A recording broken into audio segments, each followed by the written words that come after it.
Nakaramdam ka na ba na parang ang dami-daming hadlang para maabot mo ang mga pangarap mo? Na parang sinasabi ng sitwasyon mo na hanggang dyan ka na lang? Kung oo, para sa iyo ang kwentong ito. Kilalanin natin si Gina Ortiz Jones.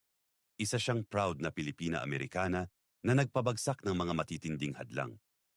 Pinalaki siya ng isang single mother na lumipat mula Pilipinas patungong Amerika. Ang nanay niya ay nakapagtapos sa UP pero kinailangang magsimula sa pinakamababang trabaho sa US para lang maitaguyod ang pamilya. Naranasan nila ang hirap hanggang sa umasa sila sa reduced price school lunches para lang may makain araw-araw. Pero hindi ginamit ni Gina ang kahirapan bilang rason para sumuko. Nag-aral siya ng mabuti at nakakuha ng ROTC scholarship. Pumasok siya sa US Air Force at na-deploy pa sa Iraq. Ang mas nakakabilib, nagsilbi siya sa ilalim ng Don't Ask, Don't Tell policy. Ibig sabihin, araw-araw niyang isinugal ang kanyang buhay para sa bansa, habang kinailangan niyang itago ang kanyang tunay na pagkatao bilang miyembro ng LGBTQ+ community. Ganun siya katapang at kadedikado. Ang lahat ng sakripisyong iyon ay nagbunga ng kasaysayan.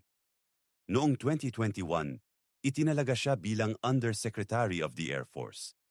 Siya lang naman ang unang babae of color at unang Pilipina-Amerikana na humawak ng ganito kataas na posisyon.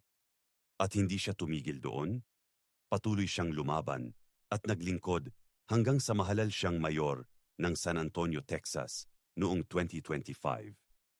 Ang kwento ni Gina Ortiz Jones ay patunay na hindi mahalaga kung saan ka nagsimula. Mahirap man ang buhay, may diskriminasyon man, o dumaan ka man sa pagkatalo, ang mahalaga ay ang tapang mong bumangon at gamitin ang buhay mo para maglingkod sa iba. Na-inspire ka ba sa kwento ni Gina? I-share mo ang video na ito para makapagbigay inspirasyon pa tayo sa iba.